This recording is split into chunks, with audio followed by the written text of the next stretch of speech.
Eu acho que não se acreditou, né?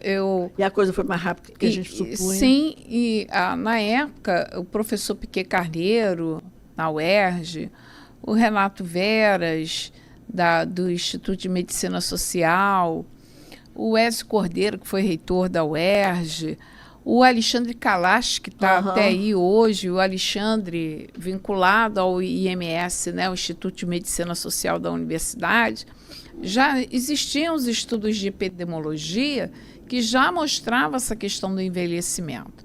A tentativa, né, da Universidade do Estado do Rio de Janeiro, né, de trazer a questão da convivência através do centro, né, a UNAT, além da pesquisa, ela era e é um centro de convivência. É um grande projeto de pesquisa. É um grande projeto de pesquisa. E aí, falar sobre como é que as empresas vão cuidar disso e entender que mudou, o cenário mudou. O Japão, eu não sei se você viu, mas o Japão está numa situação dramática com a questão do envelhecimento, porque é o que você está colocando. Não tem jovem suficiente para repor aquilo que os que estão saindo os que estão saindo. E aí eles estão criando, né, robôs. Você vê isso em Portugal?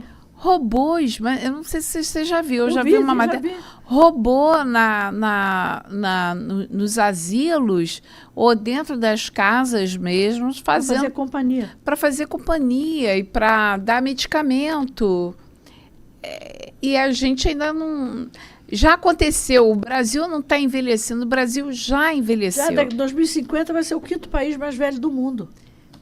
E aí, como é que a gente vai fazer? O país Pela progressão, né? Sim, o país precisa continuar a produzir, ele precisa fazer a economia rodar, e aí é isso que você está falando, que eu concordo. As universidades corporativas precisam, gente... auxiliar o mundo corporativo isso. A esse acordar. Eu acho que é um despertamento. Despertar. Quando eu fiz a minha tese de doutorado, chamava-se O Sono dos Tolos, que eram os líderes que se sentiam... não precisavam mudar, não precisavam crescer, não precisavam fazer nada. Como se fosse um piloto de Fórmula 1 que dorme no volante. O que adianta ele saber dirigir como ninguém se ele não está prestando atenção no que ele está fazendo? Se ele não está melhorando o desempenho dele? Ele dorme no volante e bate com o carro. E quando você fala dessa questão intergeracional, e aí cada faixa etária, né, aprende de uma forma, de uma maneira e ressignifica, né, esse processo, não adianta querer fazer um modelo de aprendizagem. Até porque mesmo dentro de uma equipe, os modelos de aprendizagem não podem ser únicos. Um modelo único. Porque você tem reações diferentes das pessoas, você tem histórias de vida diferentes, não vamos fugir disso nunca, porque cada um tem uma história de vida, né, que constrói constantemente, do dia que nasce ao dia que se vai, né, e isso pesa na pessoa. Então, mais uma vez, essa é a nossa grande preocupação, quem vai conduzir essas equipes. Quem vai aconselhar essas empresas? Qual o melhor caminho para você não naufragar no mundo de novidades, nesse novo mundo que está acontecendo, que muda com uma frequência, uma velocidade enorme.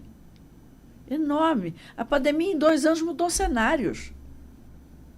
Drasticamente. Então, você está trazendo para dentro do mundo corporativo, e a tua pergunta, o que pode a universidade corporativa fazer? Ela pode ser o braço forte das empresas para gerar os processos de mudança. Mas de uma forma muito, muito dedicada, muito amorosa até. De uma forma muito afetiva, porque sem afetividade não vai haver mudança. Sim. Não pode, você tem que fazer. É por que você vai fazer. Descobre o teu propósito. Encontra propósito na necessidade de você mudar.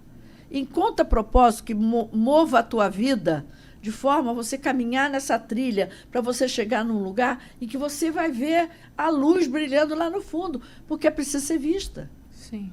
Se eu repetir porque é mais confortável, me dá menos trabalho e achar que é bobagem, todo mundo reage diferente. A essência de todo mundo nasceu de um jeito. Ela caminha e não tem grandes mudanças no processo cerebral, mas tem grandes mudanças no processo comportamental. Tem 2 sentimentos que, se um líder não souber trabalhar, ele mata a equipe dele: injustiça e ingratidão. Não tem mente que trabalhe bem um processo de injustiça e um processo de ingratidão. A rejeição é morte certa. A rejeição é uma flecha no peito de uma pessoa.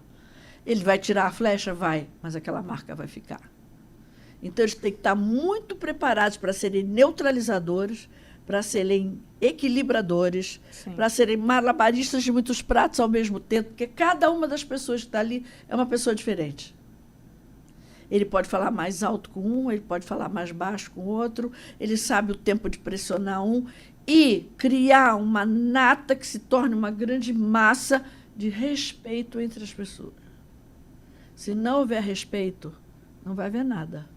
Eu queria que você falasse também um pouco, e depois a gente vai caminhar para o nosso fechamento, essa questão, voltar ao que a gente estava conversando, a questão do papel do feminino.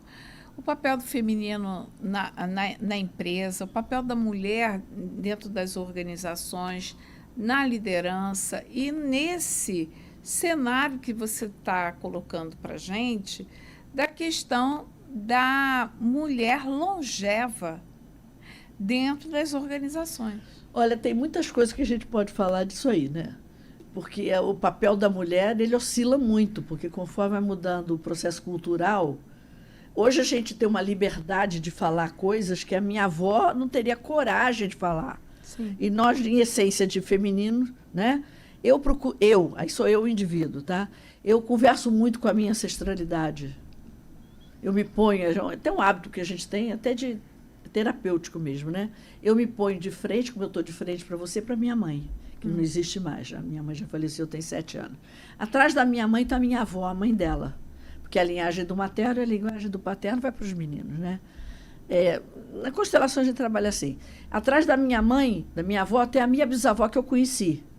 Atrás da minha bisavó está a minha tataravó, que era alemã. Então, já tem um traço cultural diferenciado, porque português com o alemão, a coisa tinha diferença. E atrás dela eu coloco uma mulher qualquer que representa toda a ancestralidade que eu não conhecia. E eu converso muito com elas. O que a gente pode fazer daqui para frente? Eu trabalho a minha intuição através disso, né? Porque não tenho ferramentas para isso, né? E eu me concentro muito no que eu vivi delas, do que eu me lembro delas, do que elas falavam comigo. A minha bisavó era uma parceira que você não pode imaginar. E nós tínhamos 65 anos entre nós. Quando me casei, eu tinha 19, ela tinha 84. Caramba. Estava lá, ela de mão dada comigo. Vou lançar agora isso, um artigo no LinkedIn, com a foto dela, do meu casamento, e ela. Que legal. E ela. Ela dizia assim para mim, ela não era ilustrada, mas ela era muito sábia. Ela era filha de colonos. O pai dela, quando vieram da Alemanha para o Brasil, ele veio com a comitiva do Major Keller para abrir a Boêmia em Petrópolis. E aí, ela era colona. Estudou em uma escola pública, o período básico. Minha avó já foi até o final do ensino básico, mas não fez ensino médio, nem existia. Sim. Né? Tinha escola normal, que era o que tinha de formação de professores. Né? E ela dizia assim, minha filha, presta atenção. Não deixem que alguém faça você se sentir melhor. Só dê aos outros, que os outros merecem receber. Ela me dava assim, rasgos de que era uma pessoa idosa, uma pessoa sem instrução, mas de uma sabedoria. E quando eu entro em algum lugar que eu vou falar sobre isso, eu cito isso. Gente, o idoso, se a gente deixar, se a gente abrir a porta para ele, ele tem uma sabedoria para derramar sobre nós sem tamanho. E se a gente deixar também e provocar isso, ele tem a abertura para aprender a sabedoria que os jovens estão trazendo, porque eles são um novo mundo. Eles trazem a novidade, eles trazem o diferente. Mas a gente tem que aprender. E ela ainda reforçava assim, só faze a você o que você deixa. Ela tinha 80... Sabe, tem 70, mais de 70 anos entre essa narrativa e o dia de hoje. Pois se eu tinha 20, tem 75, tem, né? Sim. 55 anos de diferença. Então, eu aprendi muita coisa sábia com ela. muita coisa sábia e que não sai da minha cabeça.